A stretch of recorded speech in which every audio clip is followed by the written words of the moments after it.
अस्सलाम वालेकुम नाजरीन, आप देख रहे हैं यंग पाकिस्तान और मैं वसीम अख्तर हूँ। मज़का खेज केस, पकड़ धकड़ के लाए गए लाइल्म गवाह और बेमानी समातें, ये है हाल इमरान खान के केसों का जो इस वक्त अदालतों में चल रहे हैं। और ये केस जो हैं इंतहाई जो अनथक मेहनत और जाँफिशानी से बनाए गए हैं, लेकिन इनमें से बरामद जो है वो कुछ भी नहीं हो रहा। यूं तो हर रोज़ इमरान खान का जेल में कई मुकदमात में ट्रायल होता है और हालत ये होती है कि एक जज अपनी अदालत लगा के ट्रायल कर रहा होता है तो 2-3 जज जो हैं अपनी बारी का इंतज़ार कर रहे होते हैं कि ये ख़त्म हो तो वो भी जाके अदालत लगाएं अपनी और ट्रायल शुरू करें। आज एक अजीब मामला हुआ कि जिस वक्त साइफ़र केस की समाअत ख़त्म हुई और इमरान खान मीडिया से गुफ्तगू कर रहे थे तो उस वक्त एक नौ आमोज़ पहलवान जो हैं वो मैदान में उतरे और ये थे सुपरिटेंडेंट जेल अडियाला जेल। और उनकी इस मौके के ऊपर इमरान खान से तल्ख़ कलामी हो गई और उनकी जानिब से जो वजह बताई गई वो ये थी कि इमरान खान ने उन्हें तुम कहा, जिसके ऊपर वो आग बगोला हो गए। अब बात तो ऐसी नहीं लगती कि जिसके ऊपर इस कदर इंसान आग बगोला हो जाए। इस मौके पर तल्ख़ जुमलों का तबादला भी हुआ तो मालूम नहीं कि ये बदला लिया गया, हेलो कर्नल साहब मैं इमरान खान हूँ उसका, या फिर ये जो जेल ट्रायल की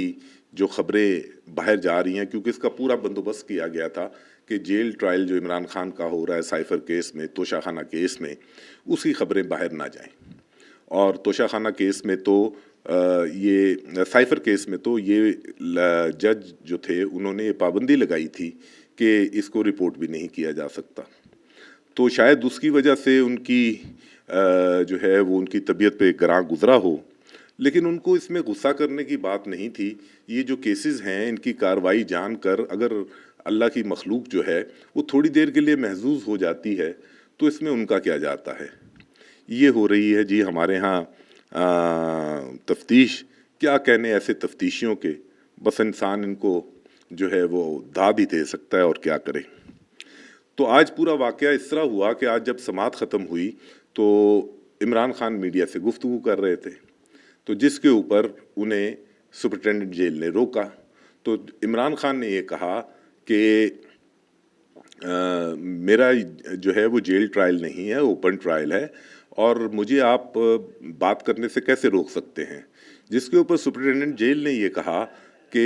यहाँ पे मीडिया जो है वो रिपोर्टिंग करने के लिए आता है, सियासी तकरीरें सुनने के लिए नहीं। तो ये ऐसा जवाब था जिसके ऊपर ज़ाहिरी बात है कि तल्ख़ कलामी होनी थी और वो हुई। जबकि इससे कबल हमने ये भी देखा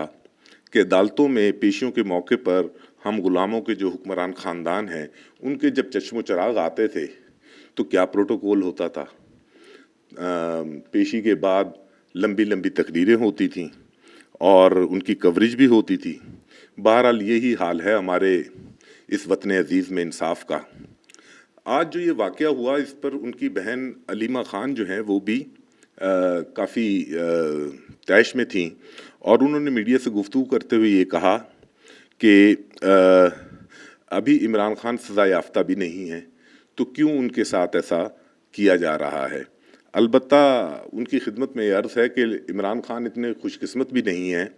कि वो जब जेल जाएं तो बीमारी का बहाना बनाकर उनको जेल से लंदन भिजवा दिया जाए, वो वहाँ पे रहें और एक दिन भी अपना हस्पताल में वो दाखिल ना हों और वहाँ पे वो मफरूर हो जाएं और जब वापस आएँ तो फिर उनको पूरे सरकारी प्रोटोकॉल में लाया जाए। उनको रुखसत करने वाला पाकिस्तान का हाई कमिश्नर हो जो उनको ये कहे कि अच्छा सा बयानिया बनाएं, फिर वो पाकिस्तान पहुँचे तो एयरपोर्ट के ऊपर ही उनके बायोमेट्रिक हो जाएं और वो घर चले जाएं। तो इतने खुशकिस्मत इमरान खान नहीं है तो उनको ये सारी चीज़ें बर्दाश्त करनी पड़ेंगी।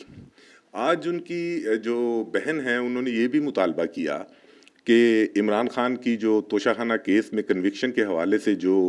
अपील है वो सुप्रीम कोर्ट में 3 हफ्तों से पेंडिंग है, उसको लगाया जाए। तो नाजरीन इस हवाले से तो हम कुछ कह नहीं सकते, कहीं धारी ना लिए जाएं। अलबत्ता आप अपनी राय का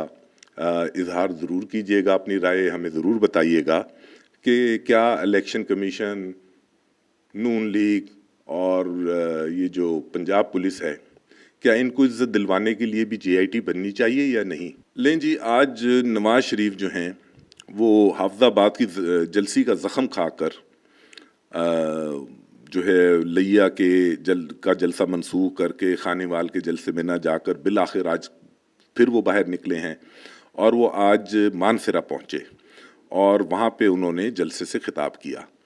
اور یہاں سے وہ خود بھی الیکشن لڑ رہے ہیں۔ اور امید یہ تھی کہ وہ جو اس وقت لوگوں کے معاشی مسائل ہیں، لوگوں کی زندگی جو ہے وہ دوبر ہو چکی ہے، جو ان کے بھائی جب وزیر اعظم تھے اور پی ڈی ایم کی حکومت تھی، جس طرح قیمتیں بڑھیں، اس سے لوگوں کا جینا دوبر ہوا ہے، اس کے حوالے سے وہ کوئی نسخہ خاص جو ہے اس کو کی کوئی ہمیں جھلک دکھائیں گے، لیکن ہمیں پھر مایوسی ہوئی۔ وہی تانے اور وہی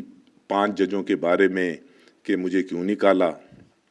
اور اگر ان کو نہ نکالا جاتا تو بقول ان کے پاکستان ایشین ٹائیگر بن جاتا اور ملک میں ترقی ہوتی، نہ کوئی بے روزگار ہوتا، اور مانسیرا میں ایئرپورٹ اور میٹرو بس بھی بن چکی ہوتی۔ تو عقل یہ سوچنے سے قاصر ہے کہ جو کام وہ 35 سال میں نہیں کر سکے وہ ان 1.5 سالوں میں کیسے کر لیتے کہ جب انہیں پاناما کیس میں سزا دی گئی تھی اور نااہل کیا گیا تھا۔ بہرحال یہی ہے، اسی طرح کی گفتگو ہے جو ہمیں سننے کو مل رہی ہے، اور ابھی تک ان کا منشور بھی سامنے نہیں آیا، اور اب یہ توقع کی جا رہی ہے کہ 27-28 جنوری تک ان کا منشور جو ہے وہ سامنے آئے گا۔ وہ منشور ہی ایسا مہمہ بن گیا ہے کہ وہ سامنے نہیں آ سک رہا۔ ایک اور بات بڑی دلچسپ کی نواز شریف نے کہ میں وزیر اعظم بننے نہیں الیکشن لڑنے کے لیے آیا ہوں۔ تو وہ اگر الیکشن لڑنے کے لیے ہی آئے ہیں تو وزیر اعظم بننے کے لیے نہیں آئے، وہ تو ہمیں بھی نظر آ رہا ہے کہ وہ کس لیے آئے ہیں۔ البتہ ہماری دلچسپی صرف اس میں ہے کہ وہ جو نسخہ کیمیا ہے قوم کے مسائل کا حل کا، جس کی وجہ سے انہیں لایا گیا ہے، اس طرح سر پہ بٹھا کے لایا جا رہا ہے اور ان کو اس قوم کے اوپر مسلط کیا جا رہا ہے، ان کے تمام جس طرح کہ ان کو ریلیف دیا گیا شاید پاکستان کی تاریخ میں کسی کو نہ دیا گیا ہو، تو وہ نسخہ کیمیا کی کوئی ہمیں جھلک تو دکھا دیں جو انہوں نے اپنے بھائی کو بھی نہیں دیا تھا۔ تو ذرا ہمیں اس کا بھی بتا دیں، یا پھر ہمیں اصلی منشور بتا دیں کہ ان کے آنے کا مقصد، ان کے الیکشن لڑنے کا مقصد، ان کا چوتھی بار وزیر اعظم بننے کا مقصد جو ہے وہ کیا اقتدار اپنی اگلی نسل میں منتقل کرنا ہے، تو وہ منشور ہمیں کھل کر بتا دے تاکہ ہمیں ایک طرف سے سکون تو ملے۔ ناظرین، آج کے لیے اتنا ہی، اجازت دیجیے، اللہ حافظ۔